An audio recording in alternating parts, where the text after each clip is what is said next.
ever just sit and think about life? How it is that we got to where we are today? What series of mistakes and successes brought us to the life that we are living now? There is no clear-cut path in life.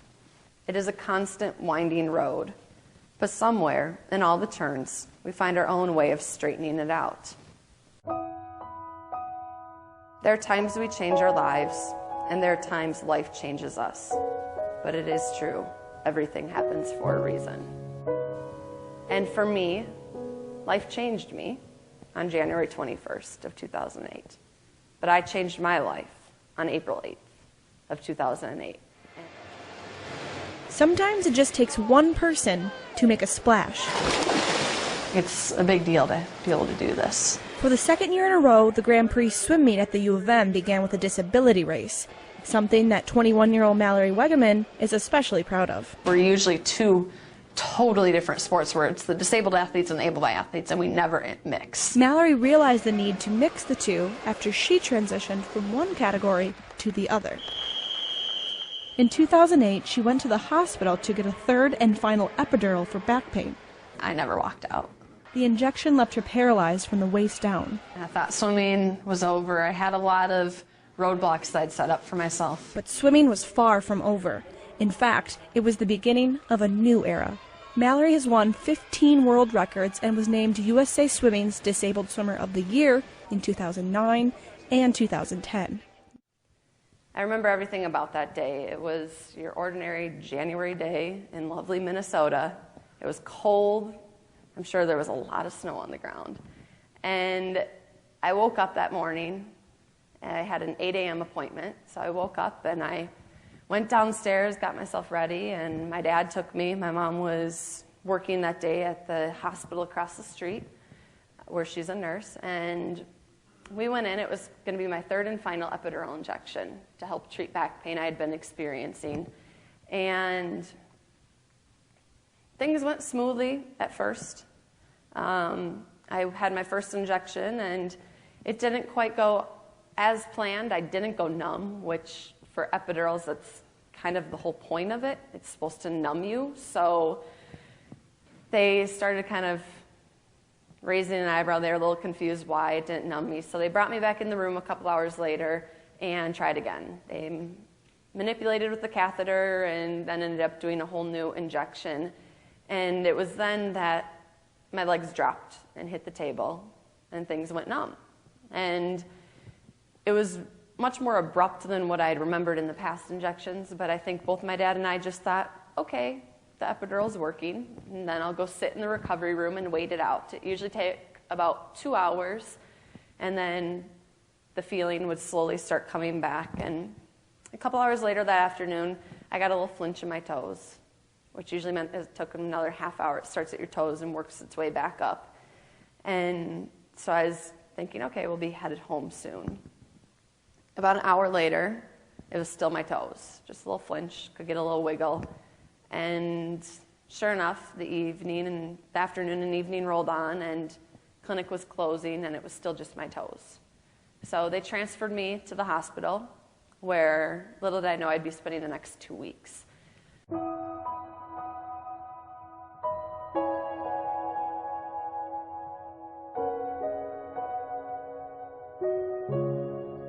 This past month, I've had to force myself to really accept that I'm a paraplegic. I've been in a wheelchair for 9 months now, but I have had a really hard time accepting this as my new life. Last year this time, I would have never in a million years thought this would be my life now, but the reality is this is who I am. This past month, I've dealt with a lot, but for the first time since this happened, I feel like I'm finally starting to accept it. Does that mean I'm giving up? No. It means I've realized I can't sit around hoping and waiting things will happen.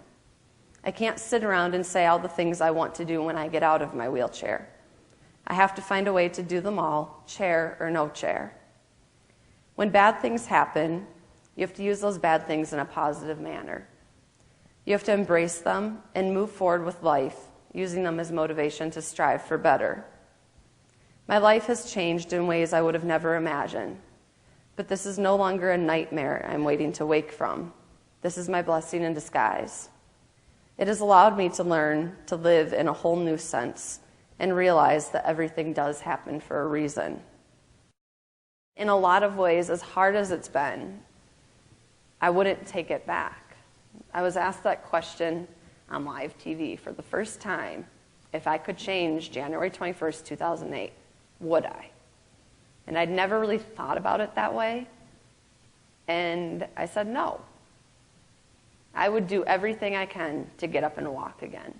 But I'd never take that day away. Because that day allowed me to learn so much about who I am and so much about life and the journey since, that as hard as it was necessary. And there's a reason why it happened. Growing up, my dad tucked my sisters into bed every night and would say our bedtime prayers, and then he would always tell us, you are the best, you can make a difference, and you can change the world. Statistically, I will never hold a job. Statistically, I'll never graduate college. I'll never have a long-term relationship. I'll never have a family. I will spend most of my days in and out of the hospital with various health issues because I'm now sitting all the time and my body isn't used to that. I have a life expectancy of about 50 because of depression and suicide and health issues that settle in when you're a paraplegic.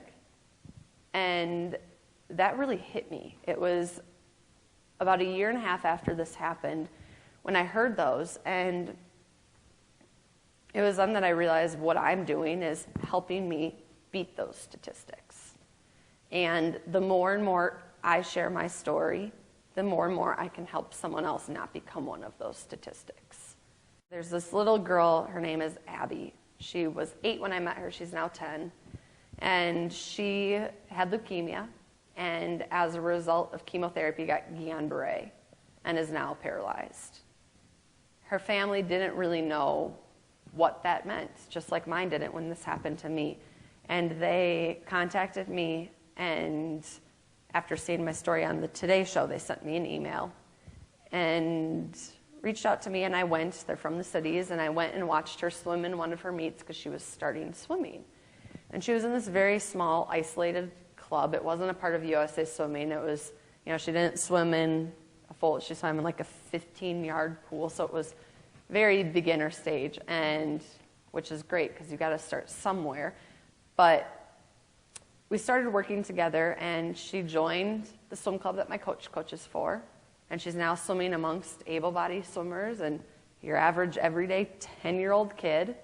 And her mom sent me an email one day because I had done dinner with them. She came to meet. I brought her on the pool deck and introduced her to athletes and coaches and refs, and sent me an email saying that I have given her and her husband a whole new sense of hope for what Abby's life can be.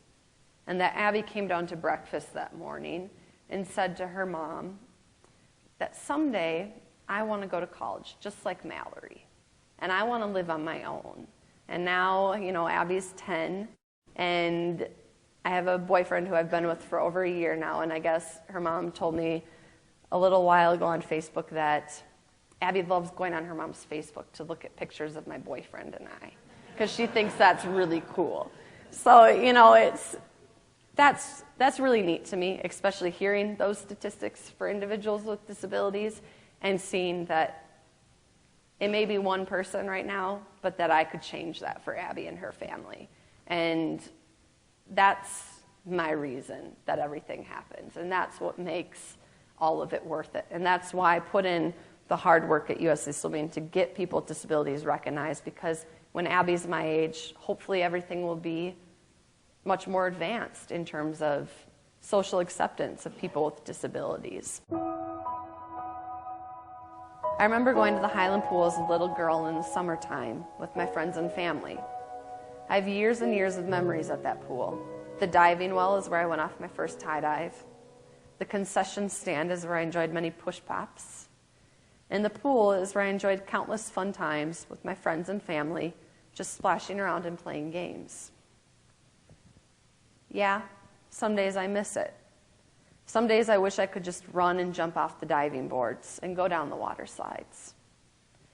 I will do something around the house and get frustrated because I will remember all too well how easy it used to be for me to do. But for me, swimming is the one place I can still do it all. When I'm in the water, I'm free from all of the restrictions. I've grown up in the pool, and to me, swimming is as second nature as walking used to be. And now it is something I can do and be out of my chair. And for as long as I'm in the water, I can just be free. I don't know why life happens the way it does, but I know there must be a reason for it all. I miss running. I miss walking. I miss knowing what it feels like to stand on my own 2 feet. There are things now that I think back on that I wish I would have had the chance to try. But now I just look at it as I have a whole different set of things I can try, a whole new world of opportunities before me. In sharing my story, I also think it's important to recognize that everyone in this room has a story. Everyone here has a reason and a way that brought them to this room. Everyone's been through ups. They've been through downs. I'm sure it hasn't been a perfect journey to get here. It may not be as apparent as mine. Mine's strapped to my backside. You really can't miss it. But we all have it. And when I'm asked about my disability in my interviews, I always say that I don't see myself as disabled. Because I'm really not. I do everything. I just have to do it different. If we really think about it, each and every person has a disability. We all have something that holds us back in some way, shape, or form. Whether it be issues in your family, whether it be a spouse or a child that has issues, or yourself. Whether it be things at work, things in your just everyday life. We all have a disability. And I think it's important to realize that no matter how small it may feel, we all have the ability to impact the world. We all have the ability to make a difference. I'm going to tell all of you what my dad told me when I was little. You're the best. You can make a difference, and you can change the world.